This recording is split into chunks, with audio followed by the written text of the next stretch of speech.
Assalamualaikum ya akhi ya ukhti. Ketika Abdul Muttalib meninggal dunia, usia Nabi lebih kurang 8 tahun, berpindahlah hak asuh dari Abdul Muttalib ke Abu Talib. Banyak saudara Abdullah, ada Hamzah bin Abdul Muttalib, ada Abbas bin Abdul Muttalib, ada Abu Talib bin Abdul Muttalib, ada Abu Lahab bin Abdul Muttalib. Kaya, tapi yang tempat bernaung ini ternyata tidak semua keluarga itu enak menjadi tempat berdiam diri.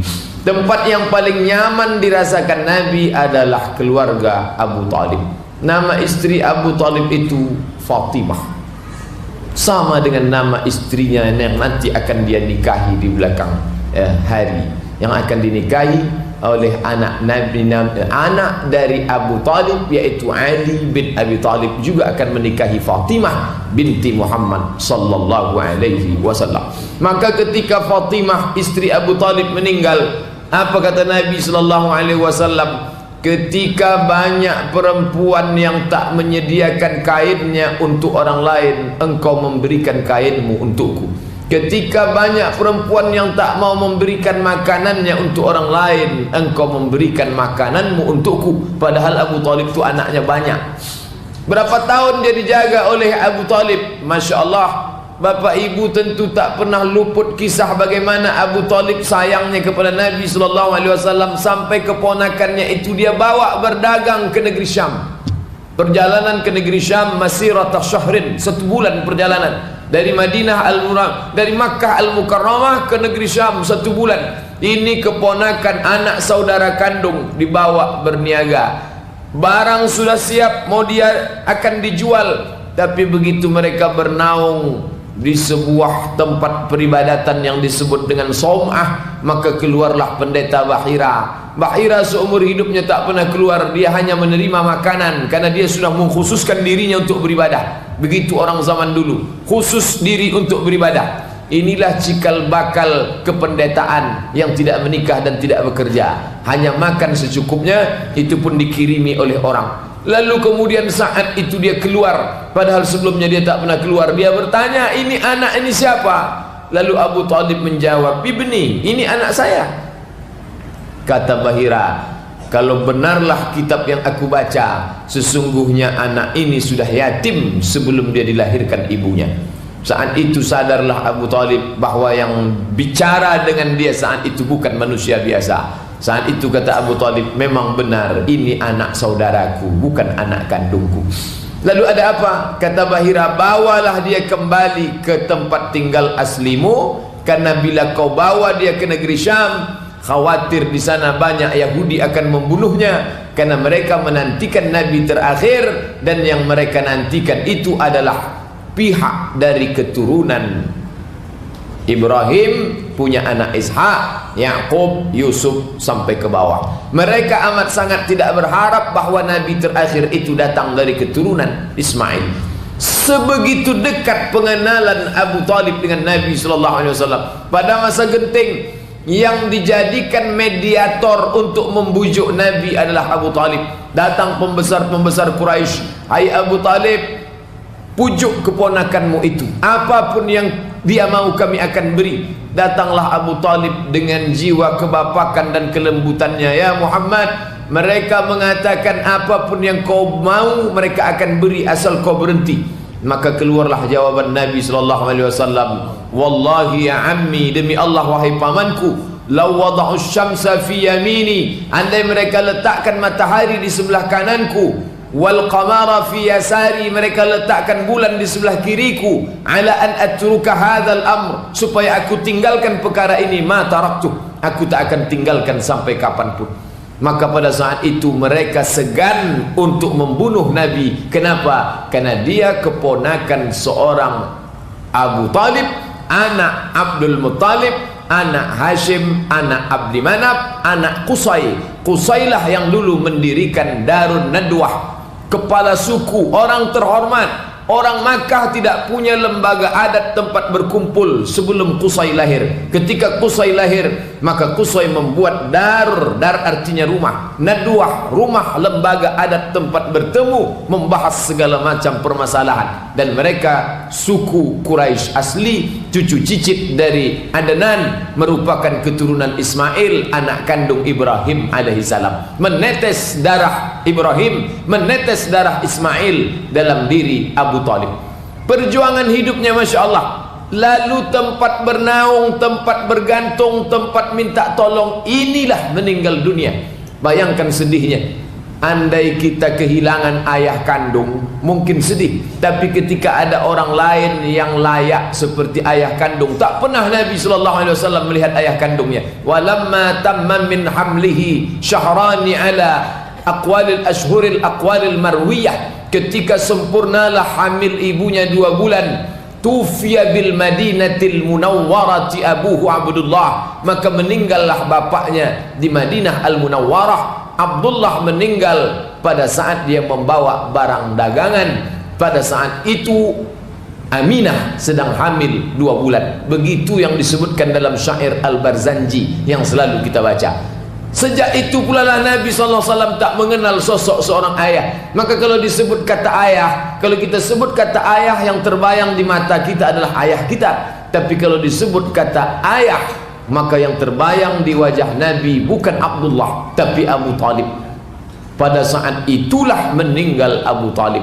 Meninggal biasa, tapi ini meninggalnya luar biasa. Kenapa begitu? Nabi mengajak dia untuk bersyahadat. Wahai paman, bersyahadatlah supaya aku bisa menolong engkau, memberikan syafaat nanti di hadapan Allah. Tapi ternyata di sampingnya pembisik-pembisik, mereka juga mengancam, menantang. Apa kata mereka? Atarghabu an millati Abdul Muttalib. Hai Abu Talib, kalau engkau bersyahadat ikut keponakanmu yang baru membawa agama, dia tukang sihir, dia gila, dia dikacau setan. Kalau kau ikut agama, lalu bagaimana dengan agama? Atarghabu an millati Abdul Muttalib. Apakah engkau akan meninggalkan agama nenek moyangmu, agama Abdul Muttalib? Bapak Ibu bisa bayangkan, di saat akan sakratul maut, datang 2 bisikan. Datang bisikan dari keponakan Muhammad sallallahu alaihi wasallam yang lemah. Di sisi lain datang bisikan dari kepala suku yang hebat. Maka dalam syairnya mengindikasikan kalau dia sebenarnya amat menghormati dan menerima Islam. Laqad alimtu anna dina Muhammadin khaira adyanil bariyah. Aku tahu agama Muhammad itu agama yang paling baik. Laulal malamah wa idharil masabbah. Kalaulah bukan karena takut diejek, kalaulah bukan karena takut dicaci maki, lawajadtani samhan lidzalika dini mubayyina. Pastilah kalian akan mendapati aku menerima agama ini secara nyata. Kenapa dia tak mau bersyahadat di depan orang banyak? Lawajadtani samhan, kalau aku bersyahadat, laulal malamah, akan ada kecaman, ejekan, sumpah serapah, wahidharil masabbah, caci maki. Apa pelajaran dari sini? Dari pagi tadi sampai malam ni berapa kali kita bersyahadat? Asyhadu an la ilaha illallah wa asyhadu anna Muhammadar Rasulullah. Tak ada caci maki. Kita bersyahadat bebas. Bagaimana dengan saudara-saudara kita yang tinggal di kaum minoritas, yang tinggal di negeri Eropa?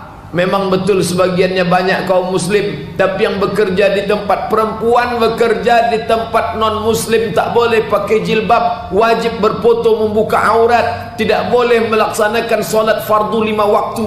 Bayangkan itu, ini masih tetap terjadi. Maka belajar dari peristiwa Isra Mi'raj, dia tak dapat tertolong. Datanglah Abbas saudara kandung Abu Talib, bertanya kepada Nabi SAW. Abbas masuk Islam, Hamzah masuk Islam, meninggal pada perang Uhud. Maka perang Uhud, bapak ibu yang naik ke atas bukit Uhud menengok makam syuhada Uhud, Sayyidus Syuhada, induknya orang mati syahid, Hamzah bin Abdul Muttalib. Abbas, anak Abbas itu bernama Abdullah bin Abbas, salah satu dari 7 periwayat hadis yang paling banyak. Datanglah Abbas bertanya kepada Nabi, ya Muhammad sallallahu alaihi wasallam, apakah bisa engkau tolong pamanmu yang dulu membesarkan engkau, memberikan engkau perlindungan? Bisakah engkau tolong pamanmu ini? Sebelum kita baca jawaban Nabi sallallahu alaihi wasallam, kita dengarkan azan Isya terlebih dahulu. Terima kasih. Wassalamualaikum warahmatullahi wabarakatuh. Alhamdulillah wassalatu wassalamu ala Rasulillah wa ala alihi wa sahbihi wa man tabi'ahu wa mawala. Bapak-bapak, ibu-ibu yang dimuliakan Allah. Apakah mungkin engkau dapat membantu pamanmu itu, wahai Muhammad sallallahu alaihi wasallam? Begitulah sayangnya Abbas kepada saudara kandung, karena mereka saudara kandung 10 orang laki-laki, perempuan 5 orang, 15 semuanya anak dari Abdul Muttalib. Apa dapatkah engkau menolong, karena engkau sayyidul anbiya wal mursalin, bisakah engkau tolong pamanmu itu, wahai Muhammad? Kata Abbas. Maka apa jawab Nabi dalam kitab Sahih Al-Bukhari? Wa fi dhahdahim minan nar, dia masuk dalam api neraka. Ya belu ka'baihi, ketika api itu sampai ke kedua mata kakinya. Yaghli biha dimaghuhu, mendidih otak di kepalanya. Jadi kematian itu biasa, tapi kalau ada orang yang kita sayangi, yang hidupnya berjuang untuk kita, tak sempat dapat kita balas karena ada dinding yang tebal, yaitu dinding iman, ini sakit. Tapi kita tak katakan Nabi Muhammad itu gagal seperti yang dikatakan orang kafir. Oh, Nabi kalian gagal mendakwahi pamannya. Tidak, karena dakwah itu disampaikan, Allah Ta'ala tak nilai berapa yang masuk Islam di antara umat Nabi Muhammad sallallahu alaihi wasallam. Nabi Nuh tidak diukur berapa umatnya yang masuk dalam agama Nuh alaihi salam, tapi yang dilihat adalah keseriusan dia menyampaikan risalah Islam. Begitu juga dengan kita. Berapa orang yang sudah ustaz buat taubat? Innama anta munzir, engkau hanya memberikan peringatan. Lasta alaihim bimusaitir, engkau tak punya kuasa untuk memaksa mereka. Afa anta tukrihun nasa, apakah engkau memaksa orang lain untuk beriman? Qulil haq, katakan yang hak, yang benar, mir rabbik, dari Rabbmu, dari Allah. Faman syaa falyu'min, siapa yang mau silakan beriman. Wa man syaa falyakfur, siapa yang mau silakan kafir. Jadi nampaklah bahwa sebenarnya Abu Talib menerima risalah Islam, tapi tak tahan telinganya mendengar caci maki, sumpah serapah. Itulah yang membuat dia berat untuk mengucapkan asyhadu an la ilaha illallah wa asyhadu anna Muhammadan Rasulullah. Assalamualaikum ya akhi ya ukhti.